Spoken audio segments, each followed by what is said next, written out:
அஸ்ஸலாமு அலைக்கும். Hi friends, welcome to APR kitchen. இன்றைக்கி நம்மளுடைய சேனலில் கொளுத்து எரியிற இந்த வெயிலில் நம்மளுடைய வீட்டையும் நம்மளுடைய உடலையும் நல்லா கூலிங்காக எப்படி வச்சுக்கணுன்றது தான் பார்க்க போகிறோம். பகல் முழுக்க நம்ம வேலையாக இருந்தாலும் நைட்டில் இரவு தூங்கும் போது நமக்கு நிம்மதியாக தூங்க முடியாது. எல்லார் வீட்லேயும் ஏசி இருக்கிறது இல்லை இல்லையா? ஏசி இல்லாதவங்க அவங்களுடைய வீட்டை எப்படி கூலிங்காக வச்சுக்கணுன்றதையும் பார்க்கலாம். ஓகே, ஃபஸ்ட்டு டிப்பு என்னன்றதை பார்க்கலாம். சம்மரில் ரொம்ப ரொம்ப முக்கியமானது என்னன்னு பார்த்தீங்கன்னா, தண்ணி நிறையா குடிக்கணும். நம்ம தண்ணியை குடத்துல குடிக்கிறத விட இந்த மாதிரி வீட்டில் இருக்கிறவங்க எல்லாருக்குமே ஒரு பாட்டில் ரெடி பண்ணிவிட்டு நம்ம அதில் பிடிச்சி குடித்தோம் அப்படின்னா நம்ம எவ்வளோ தண்ணி குடிக்கின்றதும் நமக்கு கணக்காக இருக்கும். உங்கள் வீட்டு குழந்தைங்களுக்கு அப்பப்போ தண்ணி எடுத்து கொடுக்க நமக்கும் எரிச்சலாக இருக்கும், அவங்களுக்கும் எடுத்து குடிக்கிறதுக்கு சோம்பேறித்தனமாக இருக்கும். இந்த மாதிரி சிப்பர் வச்ச ஒரு பாட்டிலோ இல்லை நார்மல் பாட்டிலோ கூட இருக்கட்டும், பரவாயில்ல. எதனா ஒரு பாட்டிலில் இந்தமாரி நம்ம தண்ணியை பிடிச்சிட்டு நம்ம கிச்சன்லேயே வைக்காமல் அவங்களுடைய கண் பார்வையில் அவங்களுக்கு கை எட்டுற தூரத்தில் ஹால்லேயோ இல்லை டைனிங் டேபிள்லேயோ வச்சிட்டோம் அப்படின்னா அவங்களுக்கு தேவைப்படும் போது அவங்க எடுத்து குடிச்சுப்பாங்க. சம்மர் டைமில் வர பல பிரச்சனைகளுக்கு காரணம் தண்ணி குடிக்காமல் இருக்கிறது தான்.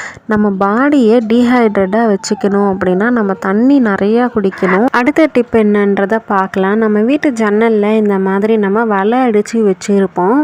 இது எதுக்கு அப்படின்னா கொசு உள்ளே வராமல் இருக்கணும் அப்படின்றதுக்காக தான். கொசு உள்ளே வராமல் இருக்கோ இல்லையோ, இதை நம்ம அப்படியே வச்சுருந்தோம் அப்படின்னா காற்று கண்டிப்பாக உள்ளே வராது. அதுக்கு நம்ம இதை என்ன பண்ணணும் அப்படின்னா, இந்த வலையை எடுத்துகிட்டு ஒரு பக்கெட்டில் தண்ணி வச்சுருக்கேன். அதில் கொஞ்சமாக நம்ம துணி பவுடரோ இல்லை லிக்விடோ ஏதாவது ஒன்று போட்டுக்கலாம். போட்டு நல்லா மிக்ஸ் பண்ணி விட்டுட்டு இப்போ நம்ம கழட்டி வச்சுருக்க இந்த வலையை இதில் போட்டு ஒரு 10 நிமிஷத்துக்கு ஊற வச்சோம் அப்படின்னா இந்த வலையில் இருக்க தூசு ஒட்டடை இது எல்லாமே நல்லா ஊறிடும். அதுக்கப்புறமா இதை நம்ம கையால் லைட்டாக கசக்கி விட்டுட்டு இதை நல்லா க்ளீன் ஆகிற வரைக்கும் அலசி எடுத்துக்கலாம். அலசிட்டு இந்த வலையை காய வைக்காமல் நம்ம அப்படியே எடுத்துகிட்டு போய் ஜன்னலில் ஒட்டிட்டோம் அப்படின்னா அந்த வலையில் இருக்க ஈரத்தோடு காற்று டச் ஆகி நம்ம வீட்டுக்குள்ளே வர காற்று நல்லா கூலிங்கான காற்று கிடைக்கும். நம்ம டெய்லியுமே இதுக்கப்புறம் சோப்பு போடாமல் நார்மலான தண்ணியில் அலசி நம்ம இப்படி ஒட்டணும் அப்படின்னா நம்ம வீட்டுக்குள்ளே வர காற்று நல்லா சில்லுன்னு வரும். அடுத்த டிப்பு என்னென்னா, இந்த சம்மரில் நம்ம வெயிலுடைய இந்த தாக்கம் தாங்காமல் ஃப்ரிட்ஜில் வச்ச ஐஸ் வாட்டரு இல்லை ஐஸ் க்யூப் போட்ட தண்ணியை தான் அதிகம் விரும்பி குடிப்போம். அந்தமாரி குடிக்கிறதால நம்ம உடம்பு இன்னும் அதிகம் ஹீட்டாக தான் ஆகும். நம்ம உடம்பை கூலிங் படுத்துறதுக்கு இந்த மாதிரி மண்பானையில் வச்ச தண்ணியை நம்ம குடிக்கிறது ரொம்பவே நல்லது. இந்த மாதிரி மண்பானையில் ஒரு ஈர துணியில் தண்ணியை நனைச்சிட்டு அதை சுற்றி நம்ம போட்டு விட்டுட்டோம் அப்படின்னா தண்ணி நல்லா ஜில்லுன்னு ஆகிடும். அந்த தண்ணி எடுத்து நம்ம குடிக்கும் போது நம்ம உடம்புக்கு ரொம்ப ரொம்ப நல்லது. ஒரு சில பேருக்கு இந்த மாதிரி பானை தண்ணியும் குடிக்கிறதுக்கு ஒத்துக்காது. அவங்களுக்கெல்லாம் வேறு ஒரு ஐடியா சொல்கிறேன். இந்தமாரி வீட்டில் சில்வர் சட்டியோ அல்லது பானையோ இருந்தது அப்படின்னா அதில் தண்ணி பிடிச்சி வச்சுட்டு இந்த மாதிரி ஒரு ஈர துணியை சுற்றி விட்டு வச்சோம் அப்படின்னா இந்த தண்ணி ஓரளவுக்கு ஜில்லுன்னு இருக்கும். இந்த மாதிரி தண்ணியெல்லாம் குடிக்கும் போது நம்மளுடைய பாடி கூலாகவும் ஆகும், சில்லுன்னு தண்ணி குடித்த திருப்தியும் நமக்கு கிடைக்கும். அடுத்த டிப் என்னன்றதை பார்க்கலாம். ஒரு டப்பு நிறையா தண்ணி எடுத்து வச்சுருக்கேன். அதில் இந்த மாதிரி ஒரு ட்ரேயில் ஐஸ் க்யூப்ஸ் வச்சுட்டு அந்த க்யூப்ஸ் எல்லாத்தையும் நான் இப்போ இதில் போட்டுக்க போகிறேன். இது எதுக்குன்னா, நைட்டில் நம்ம படுக்கிறதுக்கு முன்னாடி நம்ம படுக்க போகிற அந்த அறையை நம்ம மாப் வச்சு நல்லா தொடச்சி விட்டுக்கலாம். இந்தமாரி சில் தண்ணியில் துடைக்கும் போது தரை நல்லா ஜில்லுன்னு இருக்கும். நம்ம தொடச்சிட்டு ஃபேன் போடும் போது காற்றுமே ஓரளவுக்கு நமக்கு கூலிங்காக இருக்க மாதிரி தோணும். அடுத்த டிப் என்னென்னா, இந்த மாதிரி ஒரு கிண்ணத்தில் பார்த்திங்கன்னா, அதாவது ஒரு அகலமான கிண்ணத்தில் தண்ணி ஊற்றி ஃப்ரீசரில் வச்சுருக்கேன். அதை எடுத்துகிட்டு போய் நம்ம படுக்கக்கூடிய அறையிலையோ அல்லது ஹால்லையோ நம்ம வச்சிட்டோம் அப்படின்னா இந்த ஐஸ் கட்டியிலேருந்து சில்லுன்னு இந்த மாதிரி புகை வெளியேறுது இல்லையா?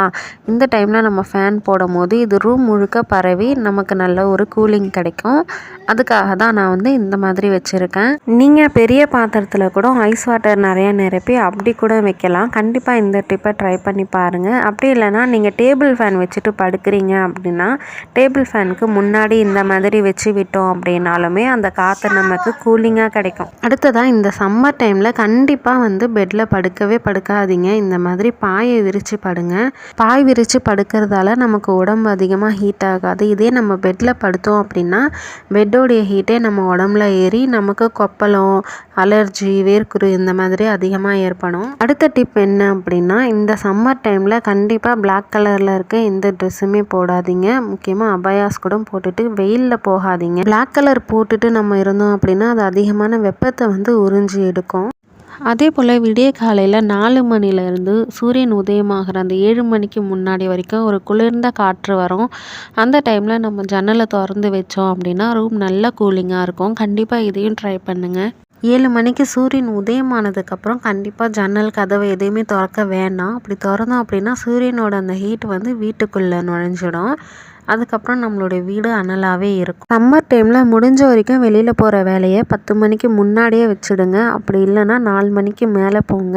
இதுக்கு நடுவில் வர இந்த வெயில் டைரெக்டாக நம்ம ஸ்கின்ல பட்டால் நமக்கு ரொம்ப டேஞ்சராக இருக்கும். சில பேர் கண்டிப்பாக வெளியில் போய் தான் ஆகணும், வேலை செஞ்சு தான் ஆகணும் அப்படின்னு இருக்கிறவங்க எல்லாருமே நல்ல ஒரு ஸ்கின் லோஷன் பயன்படுத்துங்க, சன்ஸ்க்ரீம் யூஸ் பண்ணுங்கள். அடுத்ததாக முடிஞ்ச வரைக்கும் நம்ம கைகள்லேயும் நம்ம குழந்தைங்களோட கைகள்லேயும் நகம் இல்லாமல் பார்த்துக்கோங்க. இந்த சம்மர் டைமில் அதிகமாக வேர்க்குரு, ரேஷஸ், அலர்ஜி இந்த மாதிரி நமக்கு ஏற்படும். இந்த டைமில் நகத்தை யூஸ் பண்ணி நம்ம அதை சொரியும் போது அது இன்னும் அதிகமாகி இன்ஃபெக்ஷன் ஆகிடும், காயம் அதிகமாகிடும். அதனால் கண்டிப்பாக எல்லாருமே நகத்தை அடிக்கடி கட் பண்ணிடுங்க. இந்த சம்மரில் அதிகமாக கம்பங்கூழ், பழைய சாதம், மோர் குழம்பு, தர்பூசணி, நொங்கு, வெள்ளரிக்காய்ன்னு சொல்லிட்டு இந்த சீசனில் சாப்பிடக்கூடிய எல்லா உணவுகளையுமே இந்த டைமில் சாப்பிட்டுக்கலாம். ஏன்னா இது எல்லாமே பார்த்திங்கன்னா மழைக்காலம், குளிர்காலத்தில் சாப்பிட முடியாது. அதனால் சம்மருக்கு உண்டான உணவுகள் எல்லாமே சம்மர் டைமில் சாப்பிட்டு நம்மளோட உடலையும் ஆரோக்கியமாக வச்சுக்கலாம். அதே டைமில் சூடு இல்லாமல் குளிர்ச்சியாகவும் வச்சுக்கிறதுக்கு இது எல்லாமே உதவி செய்யும். இந்த வீடியோ இதோட முடியுது. கண்டிப்பாக இது எல்லாமே உங்களுக்கு யூஸ்ஃபுல்லாக இருக்கும். இந்த வீடியோ பிடிச்சிருந்தா லைக் பண்ணுங்கள். இந்த சம்மர் டைமில் உங்களோட ஃப்ரெண்ட்ஸ் அண்ட் ஃபேமிலி மெம்பர்ஸ்க்கு அதிகமாக ஷேர் பண்ணுங்கள். மறக்காமல் ஏபிஆர் கிச்சனுக்கு சப்ஸ்கிரைப் பண்ணி சப்போர்ட் பண்ணுங்கள். Bye friends.